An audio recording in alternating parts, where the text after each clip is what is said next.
O Senhor esteja convosco. Proclamação do Evangelho de Jesus Cristo segundo Mateus. Glória a vós, Senhor. Naquele tempo, Jesus voltou a falar em parábolas aos sumos sacerdotes e aos anciãos do povo, dizendo: o reino dos céus é como a história do rei que preparou a festa de casamento de seu filho e mandou os seus empregados para chamar os convidados para a festa, mas estes não quiseram ir. O rei mandou outros empregados, dizendo: dizei aos convidados, já preparei o banquete, e os bois e os animais cevados já foram abatidos, e tudo está pronto. Vinde para a festa. Mas os convidados não deram a menor atenção. Um foi para o seu campo, outro para os seus negócios. Outros agarraram os empregados, bateram neles e o mataram. O rei ficou indignado e mandou as suas tropas para matar aqueles assassinos e incendiar a cidade deles. Em seguida o rei disse aos empregados: a festa de casamento está pronta, mas os convidados não foram dignos dela. Portanto, ide até as encruzilhadas dos caminhos, convidai para a festa todos os que encontrardes. Então os empregados saíram pelos caminhos e reuniram todos os que encontraram, maus e bons, e a sala da festa ficou cheia de convidados. Quando o rei entrou para ver os convidados, observou aí um homem que não estava usando traje de festa e perguntou-lhe: amigo, como entraste aqui sem o traje de festa? Mas o homem nada respondeu. Então o rei disse aos que o serviam: amarrai os pés e as mãos desse homem e jogai-o fora na escuridão. Aí haverá choro e ranger de dentes, porque muitos são chamados e poucos são escolhidos. Palavra da salvação. Glória a vós, Senhor.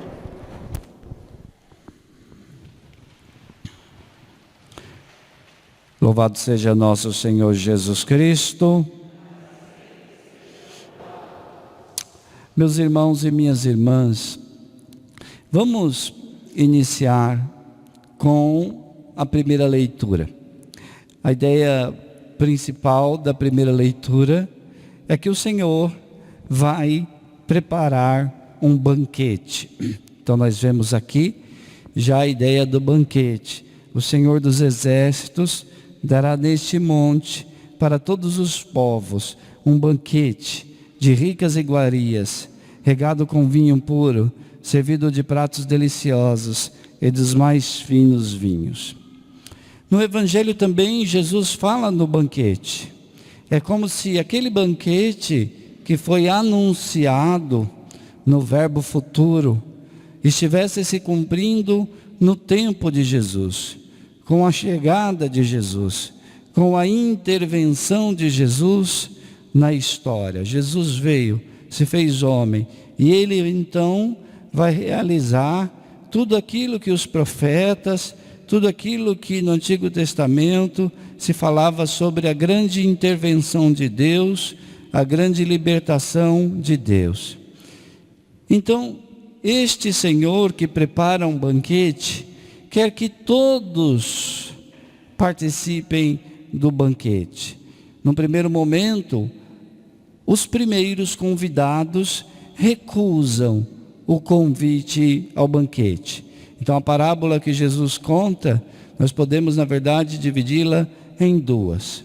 Na primeira parte, nós vemos o convite deste rei que quer que todos os seus convidados encham a sala do banquete. E é claro que nós enxergamos no convite deste rei o convite de Deus. O convite de Deus e a recusa como resposta. Diz o texto bíblico que esses convidados não estavam muito interessados. Muitos foram convidados, mas eles recusaram. Recusaram por quê? Veja, o convite de Deus foi recusado por quê? Porque estavam preocupados com outras coisas. Estavam preocupados com o que fazer, com o que comer, e então eles recusam. Eles não querem participar da grande festa que o rei mandou fazer para o casamento de seu filho. Eles tinham outras coisas para fazer. Alguns mostram, além do desprezo pelo convite, mostram até mesmo a violência. Diz o texto bíblico, Jesus diz que diante de alguns empregados que estavam convidando para o banquete, alguns foram mortos. Alguns desses empregados que saíram para convidar foram mortos. Não aceitaram o convite, não aceitaram a palavra de Deus. Então, pensando um pouco em aplicar já esta primeira parte da parábola para nós mesmos, Deus também nos faz o convite a participarmos da sua festa, participarmos da sua vida, participarmos da construção do seu reino no meio da nossa sociedade. E assim como o rei tinha preparado um grande banquete com iguarias, com vinhos finos, assim Deus é generoso. Ele nos oferece tudo que é precioso, nos oferece a sua amizade, nos oferece os seus dons, nos oferece a alegria do Espírito. Mas nós, muitas vezes, estamos ocupados com outras coisas. Nós nos ocupamos com outros interesses. Às vezes nós mostramos até mesmo desprezo em relação a essas coisas de Deus. Quando nós colocamos em primeiro lugar outras preocupações materiais, preocupações com outros interesses. Mas o texto bíblico diz que o rei não desiste disso. Não desiste de sua generosidade. Ele disse, né, está tudo preparado. Os animais já foram imolados. Já está tudo preparado para o banquete. Então o rei não desiste de continuar a oferecer a sua festa. Então ele manda mais empregados ainda para chamar outras pessoas.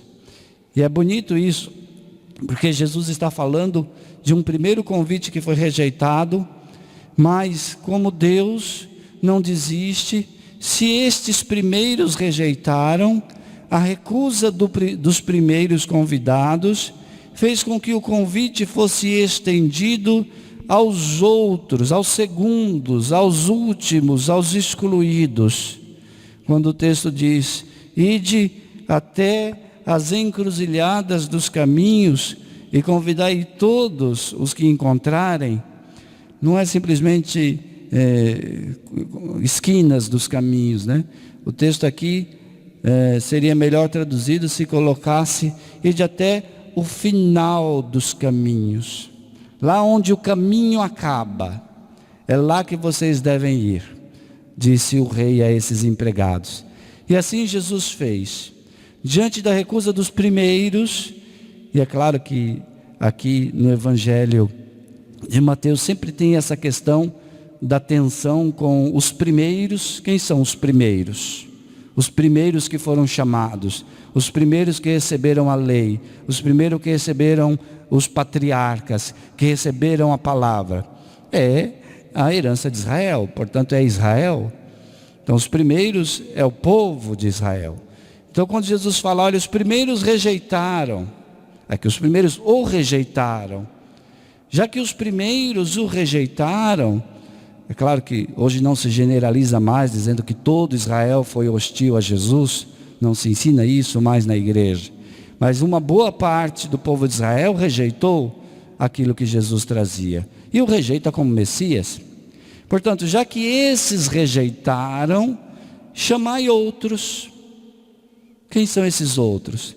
Os últimos, os que eram colocados como desprezo, os que estavam lá no fim do caminho, aqueles que eram considerados pagãos, aqueles que eram considerados pecadores, aqueles que eram considerados indignos.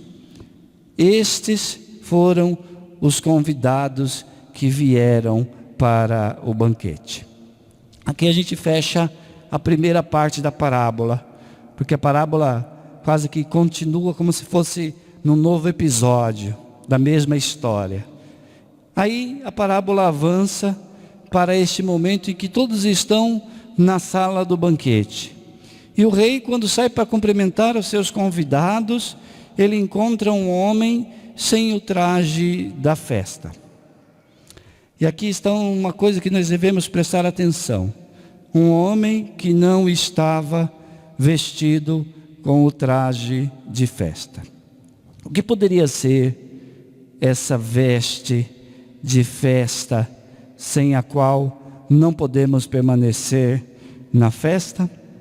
Aqui nós temos uma riqueza de interpretações que podem ser feitas, uma riqueza de leituras que nós podemos fazer sobre esse assunto.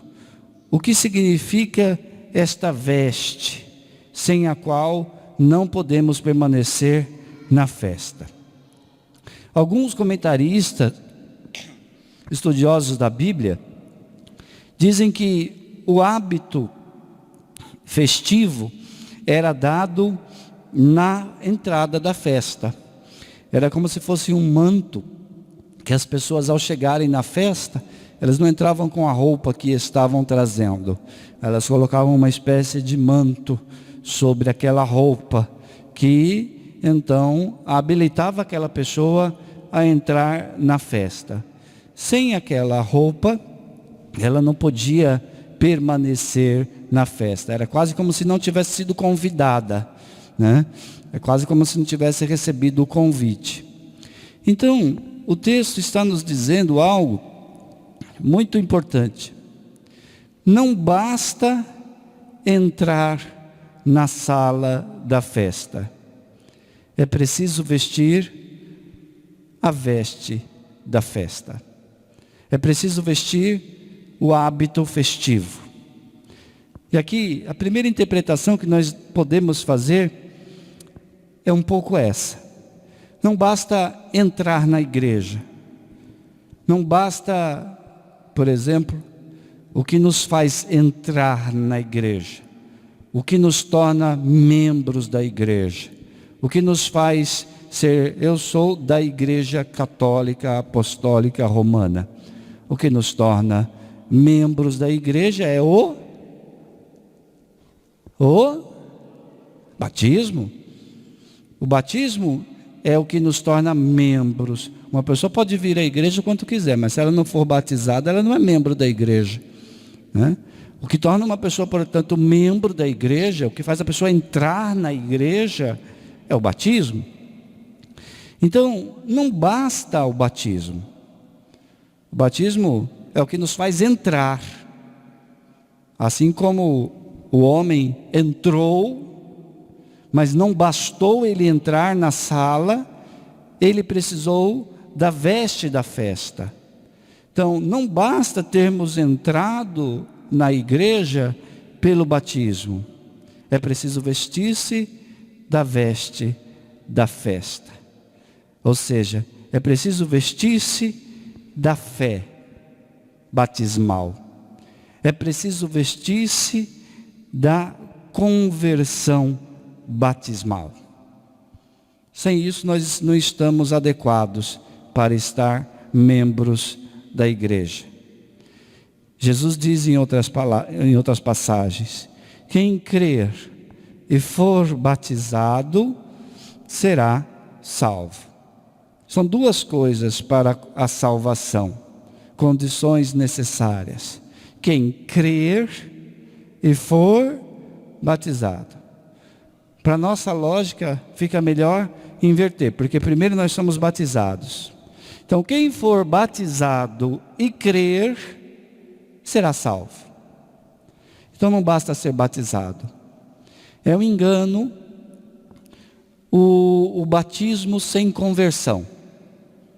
O batismo sem um caminho de conversão. Claro que a criança é muito pequena, ela não pode assumir a sua própria conversão no momento em que é batizada. Mas ela pode entrar por um caminho de conversão. E quem proporciona este caminho de conversão? A criança mesma? Não, é impossível. Quem proporciona este caminho de conversão é a família, são os pais. Até a gente poderia pensar, o quanto de responsabilidade tem os pais na falta de conversão de seus filhos. É certo que depois, quando cresce, os filhos vão se rebelando contra aquilo que os pais ensinam, mas o quanto de responsabilidade cada pai, cada mãe tem, cada família tem, na falta de conversão atual de seus filhos.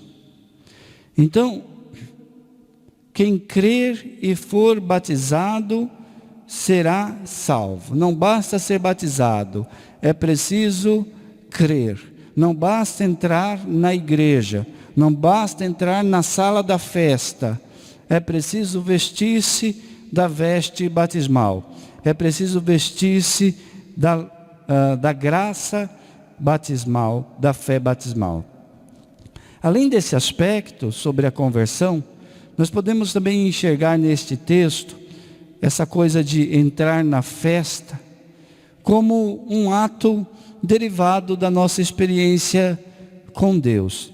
Ou seja, nós somos convidados a entrar na festa da alegria. Jesus diz: ide até as encruzilhadas dos caminhos, convidai todos, inclusive os maus. Eu acho tão interessante essa coisa deste evangelho, que Jesus manda convidar os maus. Nós condenamos os maus, porque nós não damos a oportunidade deles se converterem. Aqui Jesus convida os maus, para que eles tenham a oportunidade de mudar, de se converter.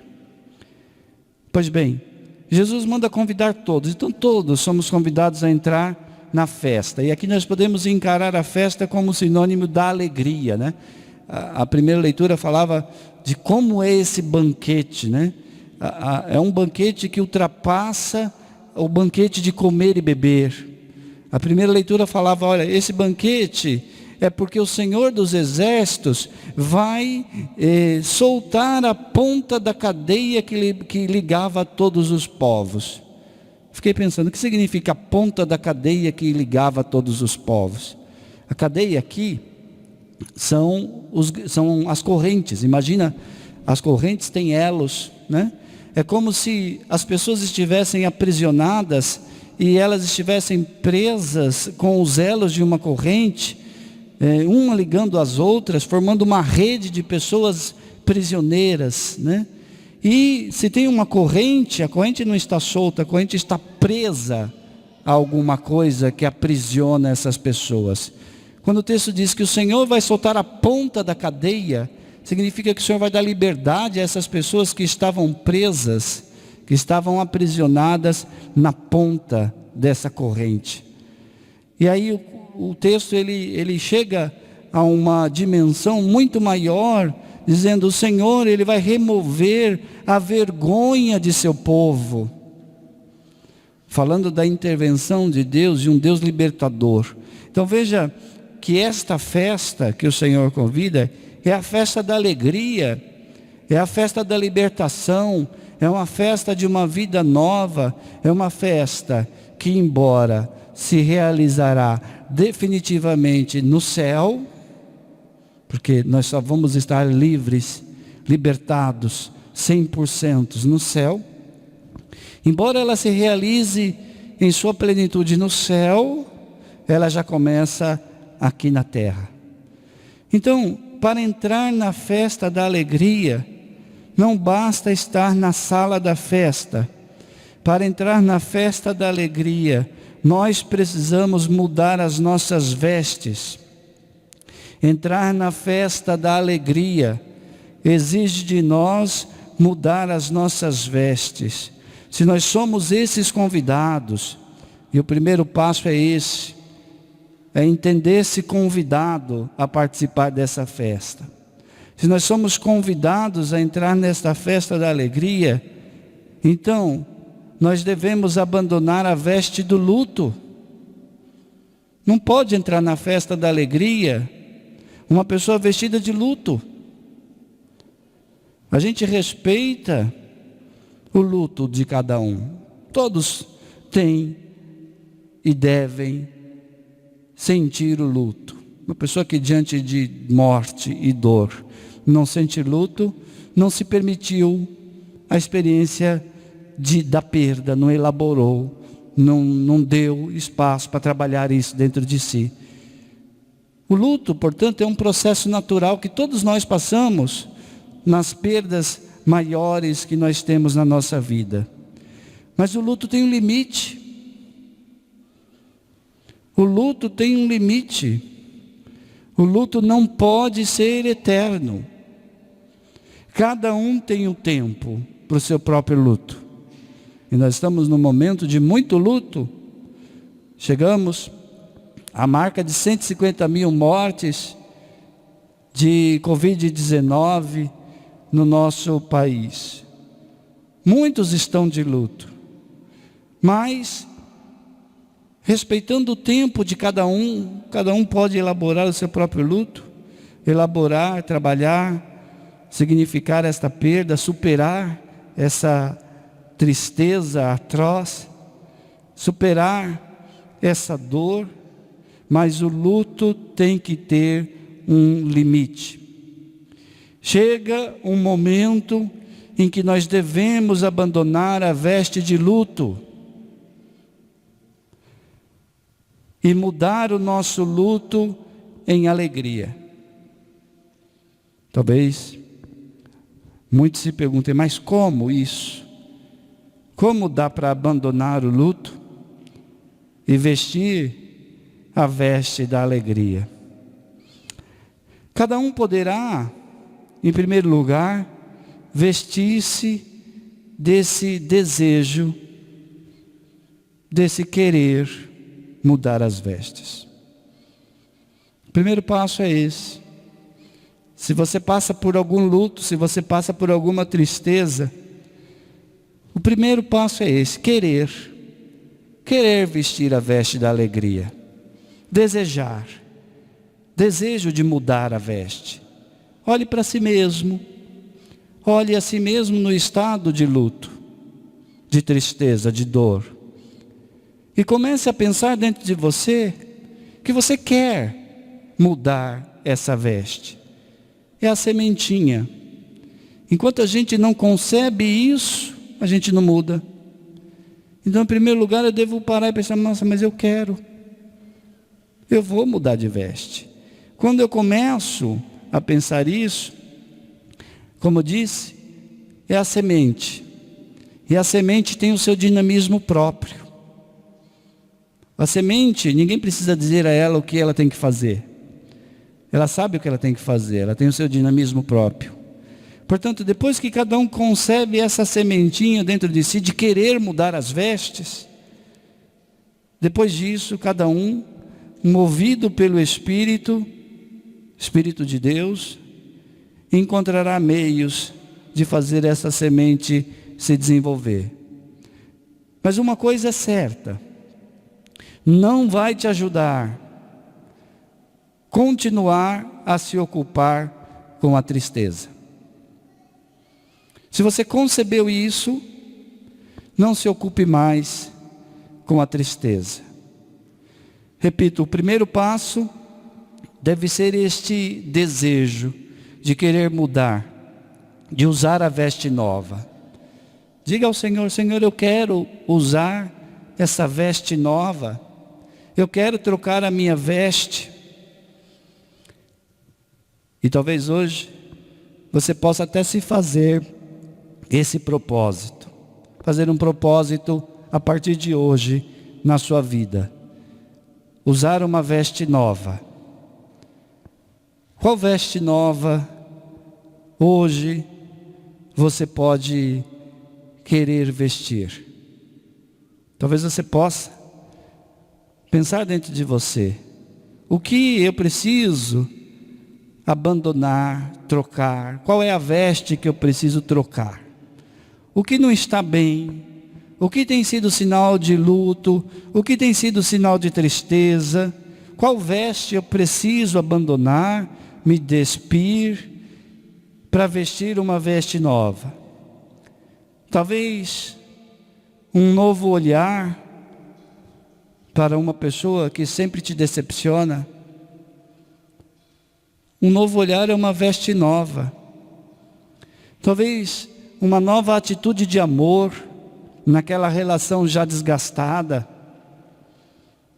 Talvez uma nova experiência de oração. Eu não sei qual é o novo que você precisa se vestir, mas eu sei que hoje a palavra nos fala dessa necessidade.